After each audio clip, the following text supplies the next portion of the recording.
নমস্কার বন্ধুরা, আমার চ্যানেলে স্বাগত জানাচ্ছি। আজকে আমরা আমাদের ছাদ বাগান থেকে এই পাতাগুলো আমরা ছিঁড়ে নিচ্ছি। আজকে আমরা এগুলোর ভর্তা খাবো। এই যে দিদিভাই কতগুলো পেরেছে, ছোট বড়। এই পাতাগুলো দিয়ে আজকে আমরা ভর্তা তৈরি করব। এই যে গাছটা আমরা আবার জায়গা মতো রেখে দিলাম, অনেকগুলো হয়েছে, আরও ছোট ছোট গাছের গোড়ায় অনেকগুলো হয়েছে। আপনারাও সবাই বাড়িতে এরকমভাবে ছাদ বাগান করবেন, এরকমভাবে ফরমালিন মুক্ত খাবেন। এইগুলো ভালো করে ধুয়ে নিতে হবে। অনেকগুলোই পেরেছে, যে দেখাচ্ছে অনেকগুলোই পেরেছে, আমাদের এগুলো হয়ে যাবে আজকে। জলটা ভরে গেছে, আমি এখন নিয়ে ভালো করে ধুয়ে নিচ্ছি। ভালো করে বেশ কয়েকবার ধুয়ে নিতে হবে। দেখেন ছাদ বাগান, কিন্তু তার মধ্যেও কত ময়লা, বেশ কয়েকবার ধুয়ে নিতে হবে। পাতাগুলো কিন্তু বেশ ভালো করে ধোয়া হয়ে গেছে। এখানে কিছুটা রসুন ও কাঁচা লঙ্কা নিয়ে নিয়েছি। একটি প্যান বসিয়ে দিয়েছি, প্যানে আমরা সরিষার তেল দিয়ে নিচ্ছি। পরিমাণ মতো সরিষার তেল বা সয়াবিন তেল, আপনারা যেটাই দেন না কেন দিয়ে নিতে পারেন।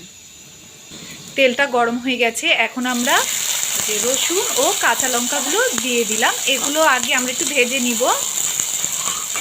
দিদিভাই শাকগুলোকে কুচিয়ে কুচিয়ে দিচ্ছে। আমরা একটু হলুদ দিয়ে দিচ্ছি ও একটু পরিমাণ মতো লবণ দিয়ে দিচ্ছি।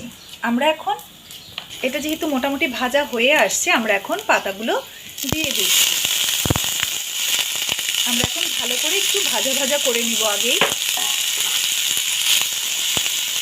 এই যে দেখেন, আমরা একটু বেশ পরিমাণে ভাজা ভাজা করে নিচ্ছি। এখানে আমাদের পাতা পুতা রেডি। দিদিভাই বাটতে বসবেন। দেখেন আমাদের কিন্তু ভাজা ভাজা হয়ে গেছে, কারণ একটু বেশি করেই ভাজা ভাজা করতে হবে, তা না হলে কিন্তু গলায়ও ধরতে পারে।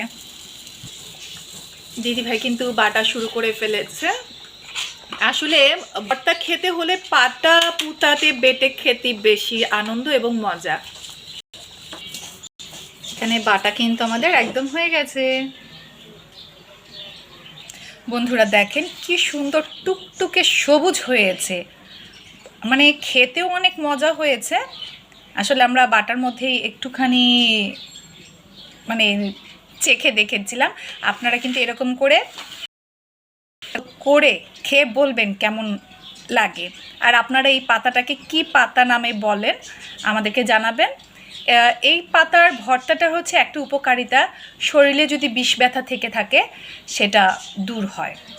তো এই ভর্তাটা আসলে খুব ভালো, আপনারা খেয়ে দেখবেন। ভালো থাকবেন, সুস্থ থাকবেন, নমস্কার।